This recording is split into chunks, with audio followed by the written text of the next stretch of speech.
40 लाख रुपया शादी करके 11 महीने के बाद नेहा गुप्ता की हुई मौत। ससुराल वाले अभी भी गिरफ्त से बाहर। जी हम बात कर रहे हैं मुंबई के खार में। आज हम कूपर हॉस्पिटल में खड़े हैं जहां पर एक नेहा गुप्ता करके एक लड़की की ससुराल में ही मौत हो गई है। एक रहस्यमय बना हुआ है और घर वाले का आरोप है कि उसकी हत्या हुई है। कहीं ना कहीं ये सबसे बड़ा एक मामला बनता है। दहेज के लोभियों का एक सबसे बलि चढ़ी गई है नेहा गुप्ता करके। उनसे बात करते हैं। कहीं ना कहीं 3 तारीख को उनको 1.5 से 2 लाख रुपया देके अंगूठी लेकर वापस उनकी विदाई मामला जौनपुर के हरिहरपुर से उनको विदाई की गई थी मुंबई में। लेकिन आज नेहा सिंह उनकी मौत हो गई है और कॉपर हॉस्पिटल में उनकी बॉडी रखी गई है। उनसे बात करते हैं क्या पूरा मामला था, किस तरह से 40 लाख रुपये आपने शादी में खर्चा किया था और क्या दहेज की मांग और बढ़ रही थी जिसके कारण नेहा गुप्ता की जो है उनकी मौत हो चुकी है। क्या कहेंगी जो मौत का कारण किस तरह से क्या है, दहेज का पूरा मामला बनता है, आपने बताएं। शादी हम लोग 40 लाख रुपया खर्चा हो चुका।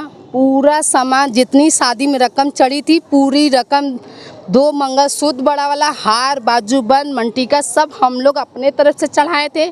सब उनको करधनी पैजनी सब हम लोग को बोले कि हम लोग खाली शादी करने के लिए आएंगे।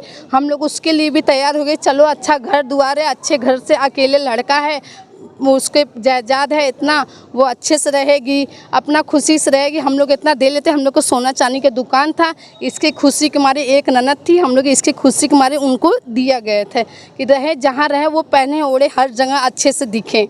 हम लोग यही नहीं चाहते थे कि वो कोई चीज़ से तकलीफ रहे, मगर उनके ससुराल वाले इतना टॉर्चर कर रहे। बुलेट गाड़ी नहीं दिया गया कि वो गांव पे नहीं रहते हैं, मुंबई रहते हैं। भाई जो मुंबई फिर आएंगे तो फिर हम लोग देंगे, आपको कहें तो देंगे। इसके वजह से उन लोग उनको मार डाले। हम लोग को 10 दिन हुआ, 12 दिन, आज 12 दिन हुआ उनको गांव से आए हुए। वही 6वें 7वें दिन से उनको टॉर्चर करते करते मार डाले और हम लोग को कोई बात नहीं हुआ उन लोग से। तो ये पूरा मामला देख सकते हैं कि 7 से 8 दिन जौनपुर के हरिहर गांव से उनको जो लड़की की विदाई हुई थी, उस विदाई आज उसकी मौत हो चुकी है। वापस से हम चलते हैं, इनकी जो माँ है उनका क्या कहना, इस जो पत्थर दिल पे क्या आज उनको गुजरती रहेगी। उनकी इकलौती बेटी थी, उनकी इकलौती बेटी है। आप क्या कहेंगी, क्या न्याय की गुहार करेंगे, आप बताइए मेरे को। मुझे अन्याय के बदले अन्याय चाहिए। मैं उन लोग को छोड़ूंगी नहीं। एक ही लड़की मेरी थी, एक ही लड़की थी मुझे। हम लोग एक ही लड़का था, हम लोग एक ही लड़का देख के खुशी माने कि उसके इतना जायदाद है, हम लोग भी दे दे उसके भर जाएगा, घर पे खासी खुशी रहेगा। इसके वजह से हम लोग उनको इतना दे लेकर विदा करे थे कि कोई चीज़ का तकलीफ। मेरे देवर को लड़का वो बोली मम्मी हम दोनों लोग को अंगूठी चाहिए। हम लोग दोनों लोग तैयार हो गए, चले भाई उनके अंगूठी चाह रहे हैं तो अंगूठी दे दीजिए। बाद में घर वाले बोले कि अरे इतना सोना महंगा है, तो भी हम लोग दिए, उसके लिए भी पीछे नहीं हुए।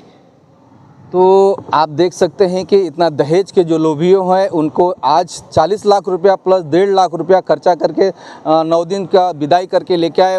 बात करते हैं मेरे साथ में जो गुप्ता जी उनके भाई हैं, उनसे बात करते हैं। सूरज गुप्ता जी हैं।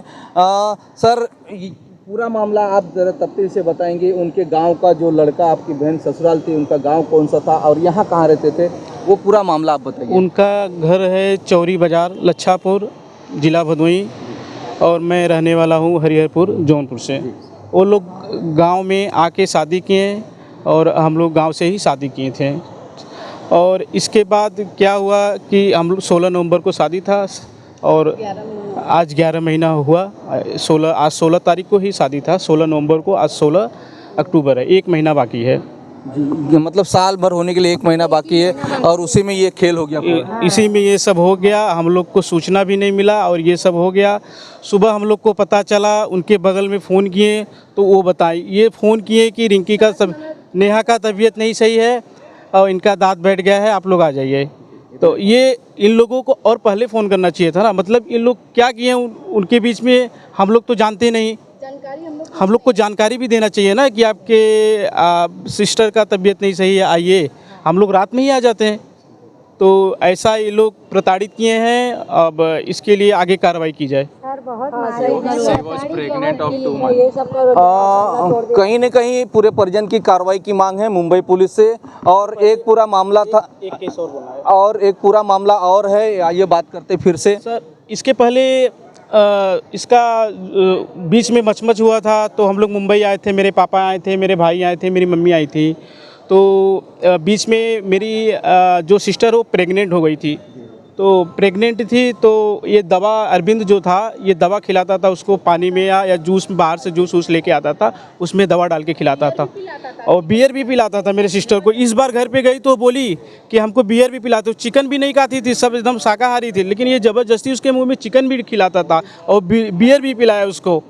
फिर भी रिंकी बोला, रिंकी तू कभी खाती नहीं थी, कैसे खा ली, क्या करें, अब ज़बरदस्ती खिलाते हैं। तो प्रेग्नेंट का क्या मामला है? प्रेग्नेंट का मामला ये है कि वो दवा खिलाएं उसको और उसकी वो सीरियस हो गई, तो उसको रामकिशन हॉस्पिटल में एडमिट किया गया। खारवेस्ट में ही है। तो उसको एडमिट किया गया। छोटा मोटा डॉक्टर से दवा लेकर उसको खिलाता था, तो उसको रिएक्शन कर गया। वो रामकिशन हॉस्पिटल में वो लोग ही एडमिट किए, पर वो लोग शाम को रहते नहीं थे, कोई एडमिट करके चले गए रूम पे, कोई नहीं। तो मैं मम्मी को यहाँ से फ़्लाइट पकड़ा के मम्मी को भेजा नेहा के पास मम्मी गई। फिर आगे का मामला ये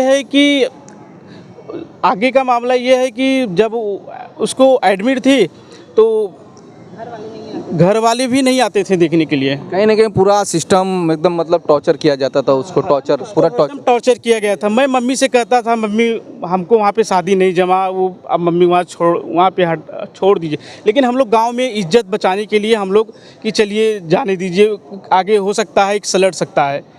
कहीं न कहीं एक लड़की का पूरा मामला होता है, एक इज्जत बचाने के लिए इन्होंने घर वाले ने जो अब सुधर जाएंगे तब सुधर जाएंगे, लेकिन सुधरने का नाम नहीं है, जिसके कारण आज नेहा जो गुप्ता है उसकी मौत हो चुकी है ससुराल में।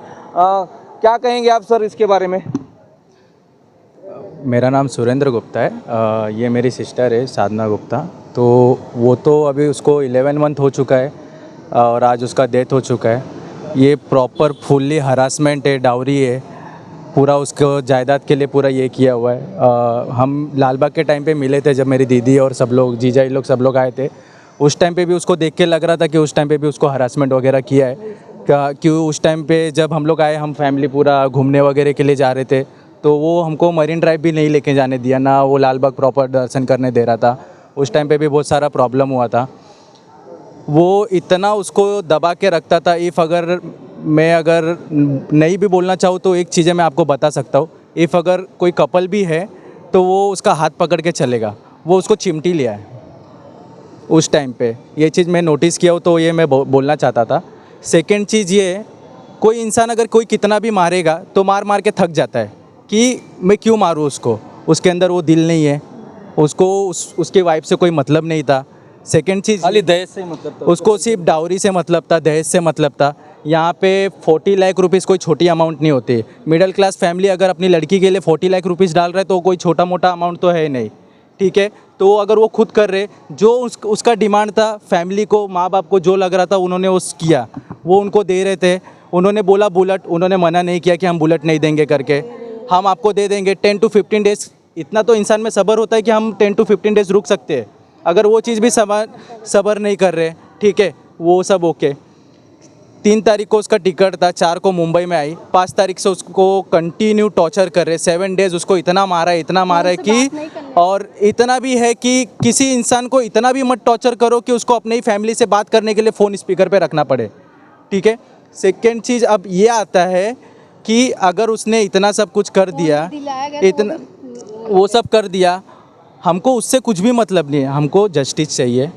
उसने प्रॉपर हरासमेंट किया है, हमको प्रॉपर जस्टिस चाहिए। हमको ये चाहिए कि उसके फैमिली का भी हमको 1 to 1 पूरा इंटरव्यू चाहिए। हमको उनसे बात करना है, हमको उनसे मिलने नहीं दे रहे। कहीं ना कहीं पुलिस से आपसे बात हुई है? पुलिस से हमारा डायरेक्ट बात इसलिए हुआ है, उनको जो बयान चाहिए हुआ था, फैमिली जो देना चाहती थी, उन्होंने वो बयान दिया हुआ है। हमने पुलिस से पूछा क्या करना है, तो उन्होंने कहा कि हमने कस्टडी में लिया हुआ है, बट विदाउट FIR कस्टडी में नहीं लिया जाता, ये आपको भी पता है, ठीक है। और रही बात ये कि अब नहीं, बात मैं पुलिस को गलत नहीं बोलूँगा, बिकॉज कहीं ना कहीं वो भी अपना प्रोसेस फॉलो कर रहे हैं। आफ्टर पोस्टमार्टम में जो भी होगा तो मुंबई पुलिस से क्या मांग करेंगे? मुंबई पुलिस से बस यही है, जस्टिस चाहिए, क्योंकि उस लड़की में कोई कमी नहीं था। घर वाले ने अगर 40 लाख रुपीस खर्चा किया है, कोई छोटा मोटा अमाउंट नहीं है, ठीक है। और जो भी है उन्होंने जो डिमांड किया सब, अगर मैं 40 लाख रुपीस खाली काउंट करूँ, ये जस्ट हार्ड कैश वगैरह की बात हो रही है।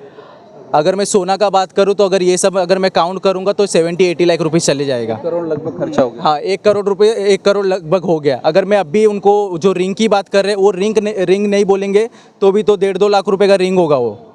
और उसके बाद भी विदाई वगैरह जो हमारे में बोलते हैं, हाँ, तो वो भी है।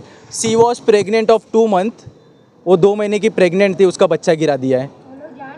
उसको आईपिल गोली खिला के उसके पेट में पूरा इन्फेक्शन भर दिया है, इसके वजह से उसका ये हो गया। इफ़ अभी और एक मैं आपको बात बता रहा हूँ, अगर कोई इंसान बीमार है तो उसको 24 आवर्स पहले पता चल जाता है कि वो बीमार होने वाला है। ऐसा तो है ही नहीं, क्योंकि किसी भी बॉडी के अंदर लक्ष्य रहेगा तो वो तुरंत पता चल जाता है। अगर वो बीमार है, सबसे पहला काम है, अगर मैं रहूँ या किसी का पेरेंट्स हो या किसी का भाई बहन हो, वो अपने फैमिली से पहले इन्फॉर्म करेगा कि इनके घर पे बताओ। तो उन्होंने नहीं बताया, सबसे बड़ी गलती ये। अगर आपने कुछ नहीं किया है, लड़के वाले ने अगर कुछ नहीं किया है, तो उनको खुल के बोलना चाहिए था कि आपकी लड़की को ऐसा ऐसा हुआ है। उन्होंने नहीं बोला, उन्होंने सीधा क्या झूठ बोला कि आपकी लड़की सीरियस है, आपकी लड़की का दांत बैठ गया है। ये कोई लॉजिक नहीं होता। दांत बैठना मतलब, आने के बाद बोल रहे हैं कि बुखार था, उसकी मम्मी बोल रही है कि जुलाब हो रहा था। और ये बात भी हमको नेबरहुड से पता चल रहा है, तो ये लॉजिक ही नहीं है। तो ये पूरा मामला था, आप देख सकते हैं कुपर हॉस्पिटल में अभी भी नेहा गुप्ता की बॉडी रखी गई है। तो कहीं ना कहीं ये पूरा मामला था, एक और बलि चढ़ गई दहेज के लोभियों के चक्कर में। तो ये पूरा मामला हम भी मुंबई पुलिस से ये गुहार करेंगे कि इस नेहा गुप्ता को जस्टिस मिले और ये इनके परिवार को एक समूह कम से कम 40 से 50 लाख रुपए, अभी करोड़ों की बात चल रही है शादी में खर्चा होने की। तो क्या लगता है कि इतनी रकम कम थी उस दहेज की लोभियों को, एक जो लड़की आज मृत्यु हो गई है। तो इस पूरे मामले को लेकर हम आपको अपडेट देते रहेंगे, कल भी मिलेंगे। इस पूरे मामले में जो खार पुलिस स्टेशन के सीनियर पीआई से हमारी बात हुई है और सीनियर पीआई से बात हुई है, उन्होंने अभी तक एडीआर मामले को लिया है, अभी तक कोई उनकी तफ्तीश जारी है। पोस्टमार्टम के बाद जो भी मामला होएगा वो देखा जाएगा। मेरे सामने देख सकते हैं ये जो खूबसूरत लड़की है, यही नेहा गुप्ता है जो आज कुपर हॉस्पिटल में इसकी बॉडी रखी गई है। तो कहीं ना कहीं ये पूरा मामला, इतनी खूबसूरत लड़की को आज ससुराल वाले ने, उनकी जो दहेज है, दहेज के लोभियों की आज बलि चढ़ गई है। तो इसके पूरे मामला पोस्टमार्टम पे लटका हुआ। डॉक्टर की क्या रिपोर्ट आती है, उसके बाद वो पुलिस मामला अपना दर्ज करती है। इन घर वाले ने पुलिस को जो स्टेटमेंट, अपना जो बयान दर्ज कराया है, उस आधार पे पुलिस किस तरह से कार्रवाई करती है, खार पुलिस स्टेशन में आने वाला वक्त बताएगा। अपडेट के लिए बने रहिए खबरें आज भी। कल हम इस पूरे मामले को लेकर फिर भी आप जो पोस्टमार्टम की रिपोर्ट आएगी वो खबरें आज भी जरूर शेयर करेंगे। एक और बॉडी यूज़ करना है, 50,000